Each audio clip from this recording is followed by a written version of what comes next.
Welcome, lovely listeners, to SoulStirred, stories of growth and the human experience. I'm Emily Garcia.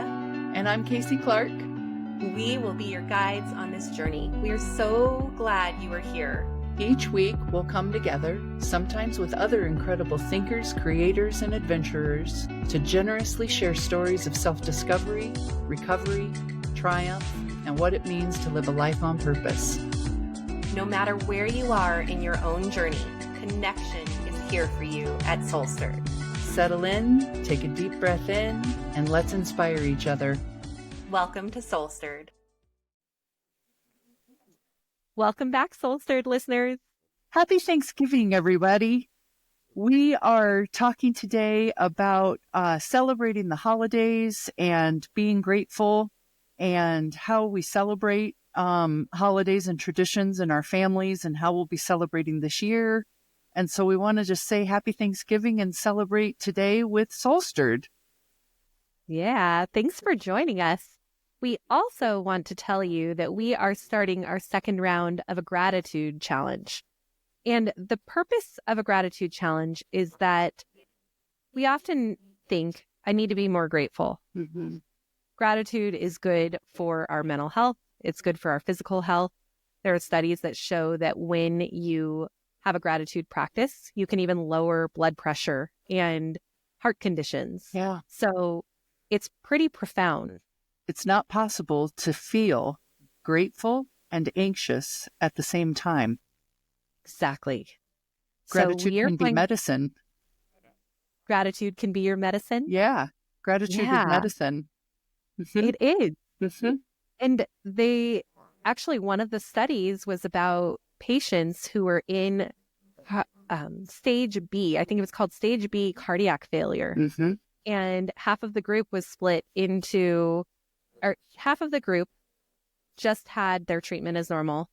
They saw their doctor, they took their medicine. Mm-hmm. The other half of the group was prescribed treatment as normal plus a daily gratitude. Yeah. Where they had to write in their journal. And after 8 weeks, the people who had been in the gratitude group had lowered their risk significantly. Wow. And were no longer in failure. I believe it. Yeah. So it really is amazing. And what I love about our gratitude challenge for me is while we all talk about practicing gratitude and developing a gratefulness practice and how if I reach for gratefulness at a time when I'm feeling anxious, I might make myself feel better. These things are hard to remember in the moment when I'm struggling. But the last time we ran a gratitude challenge for 66 days, I had the reminder of community to help hold me to account for even when I had a bad day, I could open up my Facebook page and see all of the gratefulness that came pouring in from the rest of this community. And it caused me, even when I was feeling blue, to take a pause and say to myself, what am I grateful for? And the blue would turn pink every time. Exactly. So doing this in community with others helps us all, I think, to let our intention for gratefulness and a gratitude practice shine through our mood or our feeling in a moment. Yeah. Yeah. And it's a 66-day challenge. And the reason why we chose that is the length of time it really takes to solidify a habit. Mm-hmm. So our hope is that the people in the gratitude challenge really do create a new habit of gratitude, and it becomes easier to see the things they're grateful for by the time this challenge is done. The challenge starts on Monday, November 25th. However, if you are hearing this and it's the 26th or after, you can still start. It doesn't matter. If you start, for the people who start on the 25th of November, they will finish at the end of January. And January and February are the darkest times of year. It's when people really get down. So even if you start November 28th, you will finish at the very beginning of February, and it will be beneficial because you'll have something to look forward to, some light each day. We're inviting you into a 66-day gratitude challenge, and you can't be late, is what we're trying to say. There's no way to get this wrong.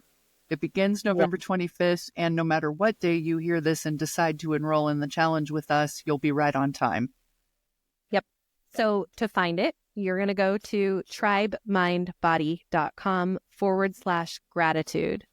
And once you're on that page, you can register and you'll get the link to the Facebook group. And then once you're in the Facebook group, you will just post a picture and why you are grateful every day for 66 days. I love it. I love it. And this feels perfectly timed because here we are in November and Thanksgiving, I think, is just 10 days away from today when we're laying down this recording. And Thanksgiving is all about gratitude and food and family and celebrating being alive and being in connection. Tell us, what are you doing this year to celebrate the Thanksgiving holiday, Em? It's a little different this year. We are actually flying out to go to Belize with the kids. So it's my husband and the 2 kids and I, and we are going to be in a little fishing village or 2 little fishing villages that are on the coast in Belize and taking it easy. And then we fly home on Thanksgiving Day. We get in at like 9 p.m. on Thanksgiving. Wow. How'd you choose Belize? Of all places to go, why there? Well, my husband and I 2 years ago, we took a trip, just the 2 of us, to San Pedro, which is this like, it's kind of like a peninsula / island. It's right at the bottom of Mexico, and we loved it. I mean, Belize the people are so nice. It's a beautiful country. But in San Pedro, you drive a golf cart around. A lot of what we did was like, let's go to a bar, that kind of thing, and not where we wanted to take our kids. So we've heard about these 2 other places, Hopkins and Placencia, that are much more family friendly. And so we just thought we need a beach vacation. It's also been a year of not planning as many, even little trips like we normally would. So we planned this 6 months ago, and it's been something to anticipate and look forward to. So it feels really exciting. And now it's happening this week. Yeah. Yay. What are you doing? That's exciting. I'm actually hosting Thanksgiving for my family this year, which is not typical. Usually the occasion gets hosted either in my sister's house or at one of our parents' homes, my mother or my mother-in-law. But due to a lot of just changing circumstances, my sister's going to go visit my niece who lives in North Carolina, her daughter. And I think really it's probably partly a byproduct of the aging process on the parts of the grandmas in our family. Like, it's a big deal to host a Thanksgiving meal for 11 or 12 or 15 people. There's a lot of cooking and cleaning and advanced setup and then dishes and things after that have to be managed. And what I know matters most of all to me than anything else is that family get to be together. So I started hearing whiffs in my family of, like, my mom and her husband were maybe going to order a meal from Tony's Meats Market and just eat at home alone, the 2 of them. And this is all, I think, in response to my sister being out of town, because in my family system, she's the oldest and I'm the youngest. And so if she's not going to be around and hosting, then the assumption is no one will, because the oldest daughter is gone. Anyway, how it all ended up working out. And now my kids are both in relationship. And so with other people, romantic partnership. And so there's multiple families now to stop by and see and please and do all the things for on a holiday. But given all of that, what I wanted more than anything was to know that my whole family gets to be together and gets to break bread and share gratitude and experience connection with one another. And so by default, that meant I'm hosting. In order to have what I want, I get to take responsibility for it. So, yeah. What are your, what traditionally happens around this holiday in your family? Yeah. It's an interesting question because now what is traditional has changed. Growing up, we would, my mom would make the dinner and we would get together and everyone would be there. We wouldn't eat until the evening, which, most people eat Thanksgiving meal earlier in the day. Yeah. And we would be waiting all day. It was like really like dinner time. 7 o'clock at night, we would finally eat. So we were starving. And we laugh about that now. It's a lot to do, and you have to be able to plan it all. But as we've gotten older, it's, it's a little different each year. Some years I would host, my sister has hosted, my mom has hosted. But since losing my dad last year, I have just had this urge to be like, I'm going to do whatever I feel like, whether it's Christmas or Thanksgiving or for anything. Like, I'm going to do different things until I find the thing that feels just right. Yeah. The last year when he was still around before he died. So let me see. So he died February of 2023. So Thanksgiving of 2022, I had everyone over, and I have a bunch of china that belonged to my grandma and to my mom's great aunt Kitty. Oh, wow. And beautiful china that sits in a box in our basement. And Adam, my husband, is always going, oh, are you going to use it or are you going to donate it? And I'm like, I can't donate it. I need to keep this. And he's like, well, then you need to use it. Like, and he always jokes about like it getting donated, and I get really mad. I'm not attached to many things. I just feel an obligation because these belong to family members. No. But for that Thanksgiving in 2022, I set the table and used all this beautiful, like, it's like gold rimmed china. Yeah. And we went around. My sister prompted everyone to say what they were grateful for. And my dad, who is not normally a very emotional man, started to cry. And he said, I'm just so grateful to be with all of you. And it was one of those moments where you don't realize how profound it is. Like, we had no idea. It was our last Thanksgiving we would have with him. So if there is a tradition I will continue, it's to do that. Yeah. To go around and say, what are you thankful for? Yeah. I did this one year when I was hosting a Thanksgiving at my house. This was probably 10 or 15 years ago in my history, but I noticed myself having a reaction to this holiday being all about food. I just felt this feeling of like, this has to be about more than just eating. Like, we cook all day long, we shop all week long. There's all of this prep, and then it's over in under half an hour. Like, people fill their plates, they eat it, they go, ooh, that was delicious. You spend the rest of the night cleaning. And I'm like, there's got to be more to it than this. So I actually, in a former life, I was a training director, and I'm like a workshop facilitator. And so I built this little gratefulness game, don't you know, for Thanksgiving, and put these cards on each place setting that each had a number, 1 through 15. And then if you flipped it open, you got a corresponding number somewhere else in the table. Anyway, the point was to make these matches with each other so that it was one person asking a question of another person at the table who would respond with some version of what they're grateful for. And my family made fun of me. They hated it. Yeah. Really? Yes. There were members of the family that rolled their eyes at it, and there were members of the family that made jokes about it. And there were some that were like, I don't want to participate in it. Like, don't try to facilitate me. And so I stopped. But I, like you. I know. I was going to say, will you share it with me? Because I want to do that. Yeah. I clearly am not other people. Yeah, I actually still have the cards, and I had put little stickers on them all and written all these creative, clever questions. They are tucked into this wooden box that we have where we keep all of our place settings and tablecloths and things like that. So I'll give them to you for your family. But that takes us as a lovely segue, I think, into a conversation our listeners might appreciate us having, which really is about how family and holidays and traditions and culture and the way we interact can sometimes be a painful thing and not always a happy and joyful thing. What should we say to people, or what would you like to say to people about who might be triggered by this Thanksgiving holiday and what it means for them?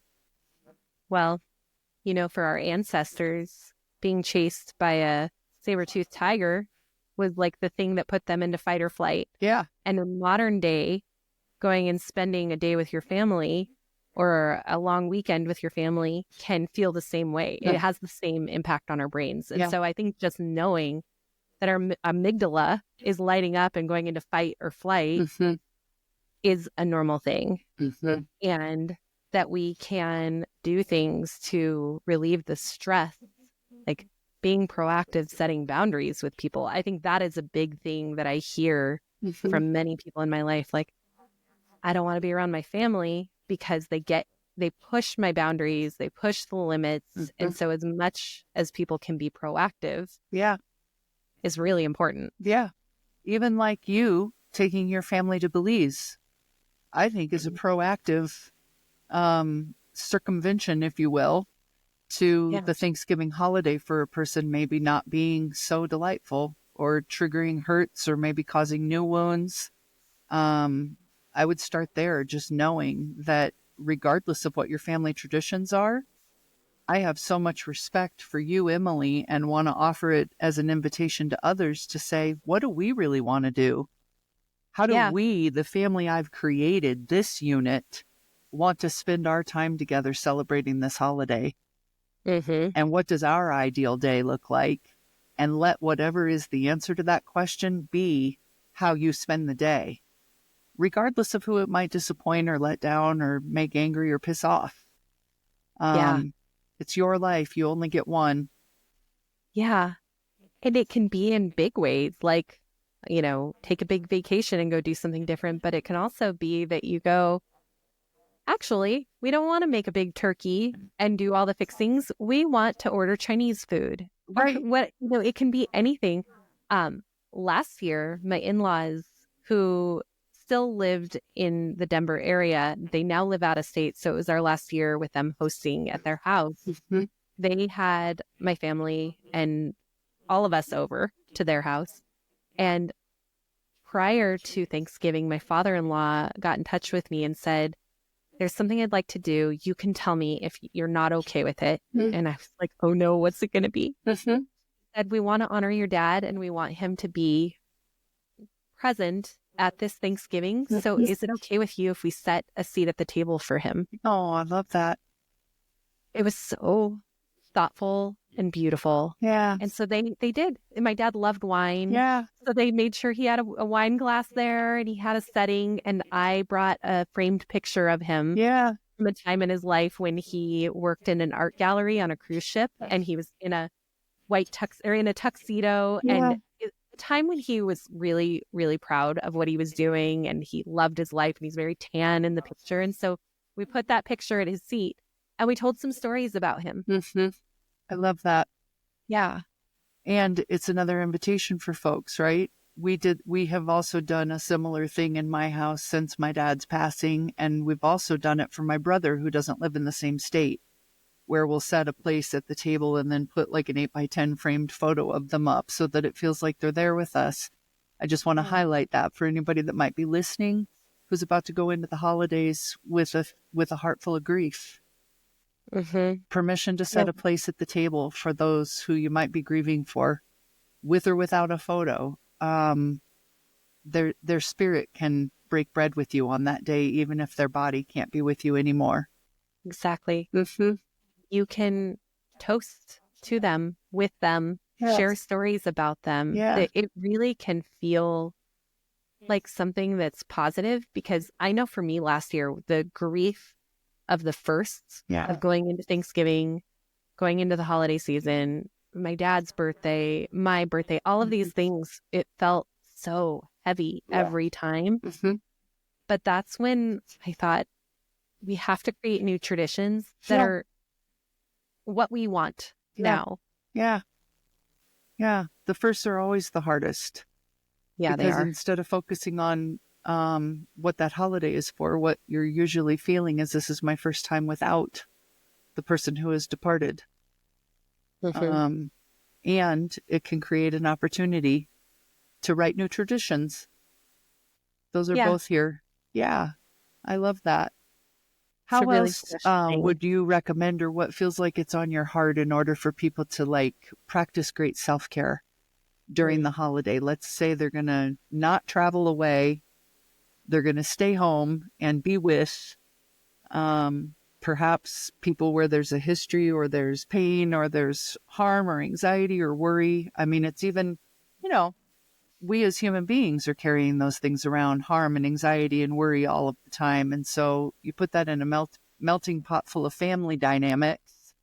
and And all the feelings. and all the feelings, especially around the holidays, and things can get a little zingy. Yeah. Well, and you add in an election year and there are families that are very at odds with what they believe politically. So I think with all of that in mind, set the limits. Like this is what I was saying before, is know in your head how you're going to respond. And setting a limit isn't always that I say, Kasey, here's my limit. Yeah. It might be that I'm going, Emily, what is your limit? All right, my limit is that if my family starts to talk about politics, I'm going to get up and I'm going to walk away. Or I'm going to say ahead of time, hey, everyone, I know politics are probably on your mind. Or the thing that so-and-so did last year that upset you is probably on your mind. I would really like to have this time with you that feels good. Yeah. So I'm going to ask you to not talk about it so we can just enjoy being together. Yeah. People may or may not actually respond to that boundary. And sometimes when we set a boundary like that, our people get upset. Yeah. But if you can do it for yourself and be okay with whatever the outcome, it feels better. And it's really about how you feel, because what you're focusing on will expand. Yeah. Yeah. And I think especially it can be helpful in relationship with family dynamics to set this up in a way like Emily just described, where you don't wait for the conversation you don't want to happen, so that now people are already in something of a reactive state. Like you were describing, your amygdala has been hijacked. Your body feels like it's being chased by a saber-toothed tiger, when really all that's happening is you're talking about the recent American election around your Thanksgiving table.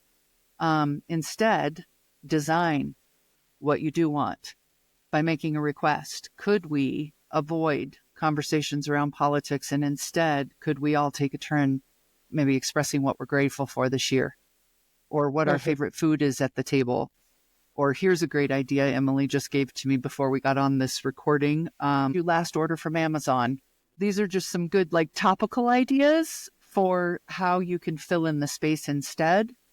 If feeling particularly brave, make a request for this to be what happens around your Thanksgiving table before the conversation goes south. These are ways of practicing, the boundaries that you want, or getting what you want, in spite of what some of the dynamics might be otherwise. And set an intention for yourself. Yeah.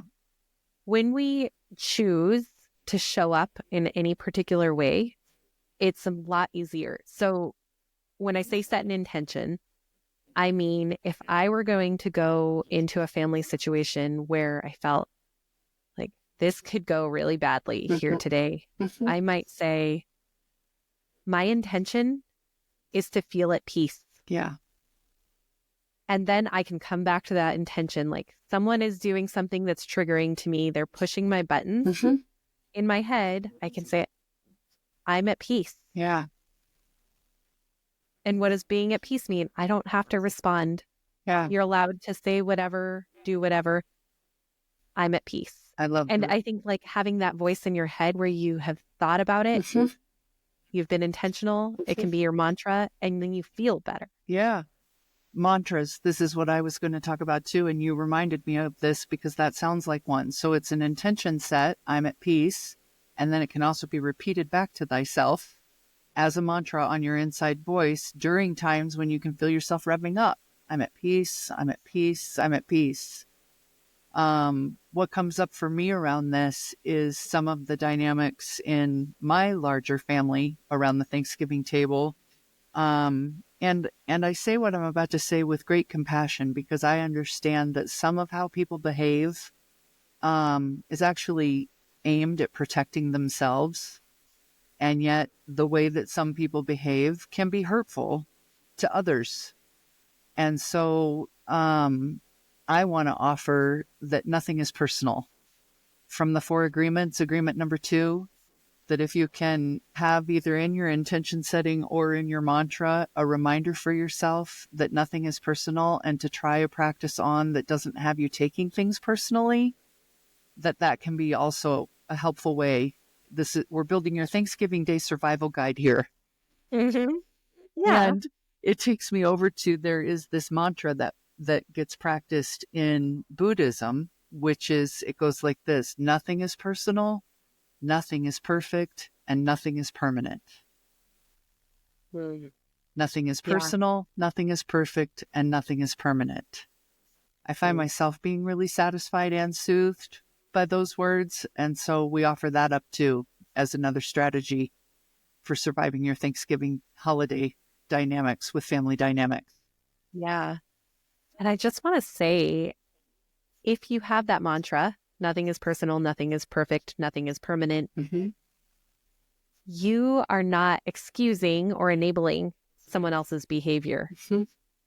You are focusing on how you can feel good about getting through it. Yeah. I think that sometimes, we can feel the need to call people out and respond to things because it feels like I don't want to excuse that. Yeah. And I don't care what happened to you as a child. It's still not okay for you to treat me that way. Right. And no, it's not okay for people to treat others poorly. But does it have to happen right then that there's any response? And does it have to happen by you? So if you can protect your own peace, Yeah. you'll get through it. Ultimately, you get to be at choice about how you choose to be impacted by whatever it is that is happening around you.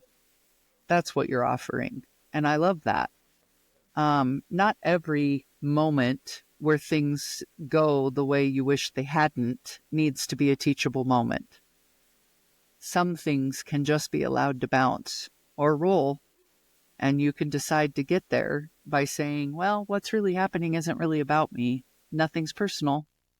And also nothing's permanent. So if you don't like this moment, just wait for 1 second and there will be a new one. A new moment will arrive and you can start over again. It's never too late to start over again. Never too late. Yeah, and don't feed the things you don't want. Yes. Whatever you appreciate is what will appreciate. Yes. So when you give, snarky Aunt Edna your focus and attention and energy at the table, that's what you're appreciating. Yeah. Instead, you can have a little inside self conversation that decides to take a deep breath, remembers your intention setting, I am at peace, introduces a mantra like nothing is personal and nothing is perfect and nothing is permanent, and then just allow her comment, snarky Aunt Edna, to plop down in the mashed potatoes. Like, let it die there. Don't feed it. Yeah. Exactly. That actually, you just reminded me, one of my favorite things I learned from one of my clients, and it is treat these gatherings like they are a comedy sitcom. That's awesome. And look for the moments of humor where you're just like, I cannot believe you said that. Like, it's hilarious because it's so bizarre. So, like, allow yourself to laugh about it. Yes. And maybe even make it funny. Even if it was sent with salty intention, try to do something that can turn it into humor, as long as, it's not hurtful to harming another person at your table. We're not talking about harm here, but yeah. And the giggle can be totally silent and internal. Yeah. Or maybe you have another family member or a friend or a partner who's there with you, and you can just have that ahead of time. Like, we'll have a cue, scratch your cheek. Exactly. There's something funny, and then and it's like a shared thing. Yeah. Humor is a great coping mechanism. Introduce it and try to find it at any chance that you can. Yeah. So, as we bring this episode to a close and wishing our SoulStirred audience the happiest of Thanksgivings, Emily, what are you grateful for? I have so much to be grateful for. It is like this year in some ways has been hard. There have been some hard things that have happened. And in other ways, the personal growth I've made, the professional growth I've made. But if I can bring it down into something, it is like I have relationships with my children where they come to me and we talk about things, and I feel really grateful that I can show up for them. And be consistent and be dependable for them and love them in the way that I'm capable of loving them, and also take feedback if they need more. So I'm grateful for how I'm showing up as a mom. I love that. Yeah. What are you grateful for? Wow, good for you. Yeah, grateful for a handful of friendships that really, really matter to me. And for my own recognition that I've learned what makes them matter so much to me is the truly like unconditional love and acceptance and championing that exists in those friendships. Like I want to bring this down just a little bit. There's maybe 5 people in my life, and you're one of them, who I have this genuine sense of allowance, I guess, if you will. It's more than that. It's like these people who almost I'm imagining a hot air balloon. So in a hot air balloon how the air shoots up into the balloon, and then that's what makes the balloon take flight into the sky. Yeah. These are the kind of friends that shoot air into my balloon. It's like they're saying to me, no, bigger, brighter, more colorful, fly. And that I get this feeling that when I do more me, it somehow gives them permission to be more them, or something, like it's good for us all. Yeah. Those friends, I am so grateful for those people in my life. That is big and beautiful. I love that. Be all of who you are. Don't limit yourself. Yeah. And then even more of that. Yeah. Yeah. Well, everyone, we hope you have time this week to think about your own gratitude, focus on your gratitude. And we hope that these tips we gave you today, if you need them during a tricky situation at Thanksgiving, or you need new ideas, we hope that they'll help you. Yeah. And remember to join the Gratitude Challenge, tribemindbody.com/gratitude, and it will be in the show notes. We hope this episode helps your Thanksgiving holiday to thrive, not just survive. Be well. Take good care of yourselves and each other.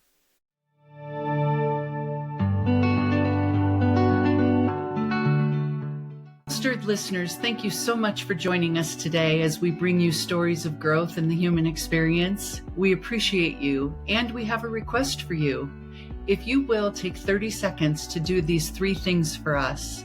1, follow or subscribe to SoulStirred Podcast. This makes sure you never miss an episode and helps us to make sure you never miss an episode. Head over to your preferred platform, click the SoulStirred Podcast show page, and click the plus sign or the follow button. 2nd, we'd love it if you could give us a 5-star rating while you're there. Finally, choose your favorite episode and share it with a friend. We are so grateful to all of our listeners for your continued support helping SoulStirred grow and ultimately inspire others through authentic connection. Don't hesitate to reach out with ideas, stories, or questions. We are always eager to hear from you. Our email and social links are found in every episode's show notes. Until next time, keep stirring your soul and embracing your journey. Take good care of yourselves and of each other. Bye-bye.